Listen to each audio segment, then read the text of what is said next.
ஒரு தாயும் ஒரு மகனும் உடலுறவு வைத்துக் கொண்டால் குழந்தை பிறக்குமா பிறக்காதா? பிறக்குமா பிறக்காதாங்க? சிம்பிள் கேள்விங்க. பெத்தெடுத்த தாய் தன் மகனிடம் உடலுறவு வைத்துக் கொள்ள, சமுதாய ரீதியா இது பெரிய கன்றாவியான செயல், அதை விட்டுருங்க. நான் உச்சகட்ட ஞானத்தை பேசுறேன். ஒரு தாய் ஒரு மகனிடம் உடலுறவு வைத்துக் கொண்டால் என்றால் குழந்தை பிறக்குமா பிறக்காதா? அவ்வளவுதான் மேட்டர். அப்ப இயற்கையில அதுக்கு வழி இருக்கா இல்லையா? இயற்கை அப்ப அதை தப்புன்னு சொல்லுதா? இல்ல அப்படி பண்ணா இயற்கை இறைவன் இறங்கி வந்து உங்களை தண்டிச்சிருவாரா? தண்டிக்க மாட்டார். எப்படி தண்டிப்பாரு? இப்போ அப்படி பார்த்தா முருகப்பெருமான் வந்து பாத்தீங்கன்னா அருணகிரிநாதர்னு ஒருத்தர் இருந்தார். குறைஞ்சது ஒரு 1000 பெண்களை புணர்ந்திருப்பார். நான் கம்மி நான் சொல்றது. முருகனுக்கு அறிவு இல்லையா? இல்ல அருணகிரிநாதருக்கு அறிவு இல்லையா? இல்ல முருகரையும் அருணகிரிநாதரையும் பத்தி பேசுற நம்ம 2 பேருக்கு அறிவு இல்லையா?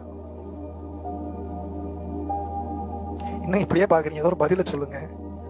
யாருக்கு அறிவு இல்ல? 1000 பெண்களை புணர்ந்த அருணகிரிநாதருக்கு அறிவு இல்லையா? இல்ல ஜாஸ்தி, இன்னும் ஜாஸ்தி கூட இருக்கும் நான் சொல்றது. 1000 பெண்களுக்கு மேல் புணர்ந்த அருணகிரிநாதருக்கு ஞானத்தை கொடுத்து உபதேசம் செய்த முருகப்பெருமானுக்கு அறிவு இல்லையா?